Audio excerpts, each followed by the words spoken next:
क्या भारत अब उस सीमा को पार कर चुका है जिसे लेकर दुनिया भर में कयास लगाए जा रहे थे?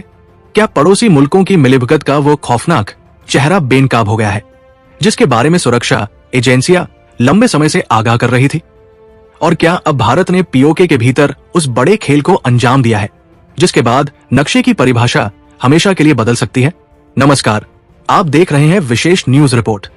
आज हम आपको एक ऐसी कहानी सुनाने जा रहे हैं जिसने न केवल सरहद के उस पार हलचल मचा दी है बल्कि अंतर्राष्ट्रीय गलियारों में भी सन्नाटा फैला दिया है। पीओके पर मंडराते काले बादल अब सिर्फ तनाव के नहीं बल्कि एक बड़े सैन्य और कूटनीतिक भूचाल का संकेत दे रहे हैं। जो तस्वीरें सामने आई हैं, उन्होंने चीन और पाकिस्तान की उस गहरी साजिश को पूरी तरह बेनकाब कर दिया है जो पिछले कई महीनों से पर्दे के पीछे रची जा रही थी। ये साफ हो चुका है कि भारत अब किसी भी साजिश को सीमित जवाब तक बांध कर रखने के मूड में नहीं है। भारत ने जमीन से लेकर आसमान तक और अंतर्राष्ट्रीय मंच से लेकर कूटनीतिक गलियारों तक हर स्तर पर निर्णायक कार्रवाई की पूरी तैयारी कर ली है। घटनाक्रम की शुरुआत कुछ इस तरह हुई कि चीन ने पाकिस्तान के साथ मिलकर एक ऐसी चाल चलने की कोशिश की जो अगर कामयाब हो जाती तो भारत के लिए बड़ी चुनौती बन सकती थी। ये कोई मामूली घुसपैठ नहीं थी बल्कि एक बहुस्तरीय ऑपरेशन था। इसमें अत्याधुनिक ड्रोन, जमीनी स्तर पर सशस्त्र इकाइयों की तैनाती और पहाड़ी रास्तों पर बने अस्थायी कैंप शामिल थे। चीन का पूरा ब्लूप्रिंट बहुत ही चालाकी से तैयार किया गया था।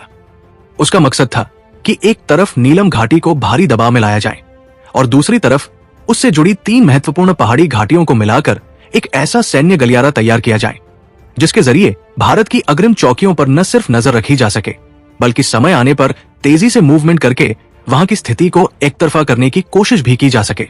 चीन के अत्याधुनिक ड्रोन ने सबसे पहले पीओके के रास्ते नीलम घाटी के ऊपर गहरे अंदर तक घुसने की कोशिश की।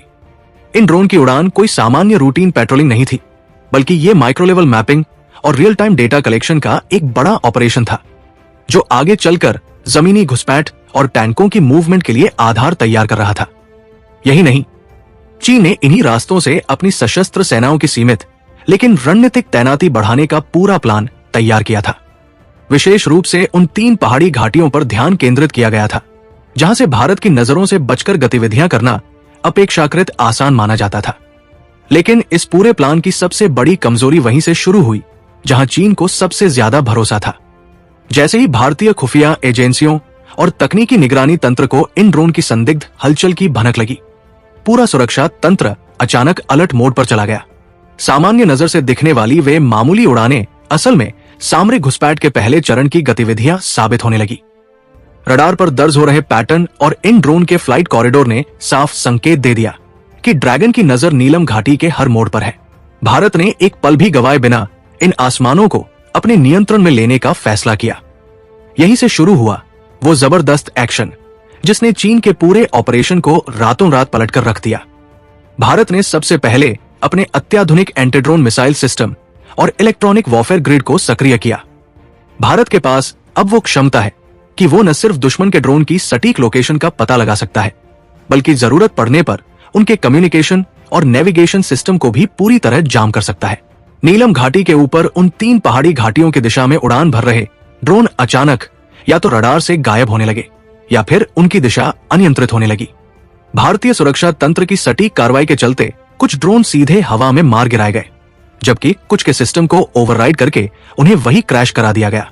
चीन को शायद पहली बार एहसास हुआ कि उसके अत्याधुनिक ड्रोन, जिन पर उसे बहुत अभिमान था, भारत की नई तकनीक के सामने खिलौनों से ज्यादा कुछ नहीं है।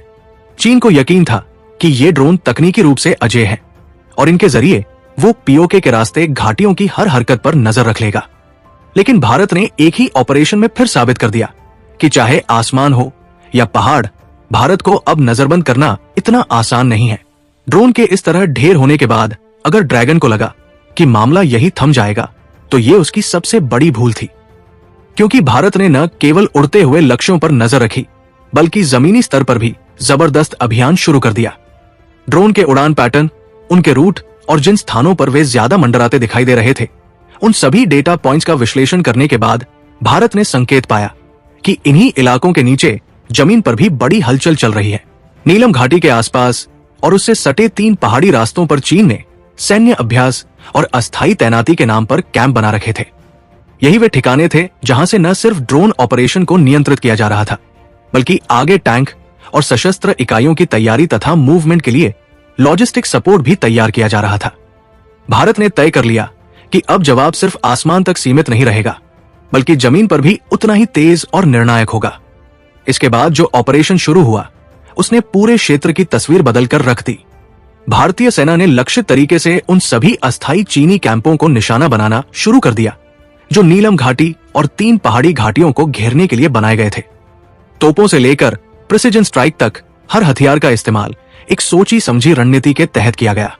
कुछ ही घंटों के भीतर जो कैंप कभी गतिविधियों और मूवमेंट का केंद्र थे, वे धू-धू कर जलते हुए नजर आए और राख के ढेर में बदल गए। कई जगहों पर चीन के भारी टैंक जो घाटी पर मनोवैज्ञानिक दबाव बनाने के लिए तैनात किए गए थे, वे भी भारतीय हमले की चपेट में आ गए। टैंकों के फटने की आवाज और उठता हुआ काला धुआं इस बात का संकेत दे रहा था कि मामला अब सिर्फ संदेश देने तक सीमित नहीं रहा, बल्कि वास्तविक सैन्य बढ़त की दिशा में बढ़ चुका है। इस भीषण हमले के बाद चीन की सेनाओं के भीतर भगदड़ मचना स्वाभाविक था। कम्युनिकेशन चैनलों पर मौजूद बातचीत से साफ झलकने लगा कि न सिर्फ फ्रंट लाइन पर तैनात जवान हैरान हैं, बल्कि कमांड लेवल पर भी अफरातफरी की स्थिति बन चुकी है। जो सैनिक इन अस्थायी कैंपों को सुरक्षित एक्सरसाइज जोन समझकर भेजे गए थे, वे अचानक खुद को भारत की टारगेटेड स्ट्राइक के बीच में पा रहे थे। चीन की छोटी छोटी इकाइयां कई जगहों पर बेतरतीब ढंग से पीछे हटने को मजबूर हुई। कई ठिकाने ऐसे थे जिन्हें बिना कोई सामान समेटे तुरंत खाली करना पड़ा, क्योंकि भारतीय हमलों की रफ्तार और सटीकता दोनों ही उम्मीद से कहीं ज्यादा निकली। सबसे बड़ी चौंकाने वाली बात यह है कि जो चीन अब तक ये कहानी गढ़ रहा था कि वो सिर्फ पाकिस्तान के साथ सामान्य सैन्य अभ्यास कर रहा है,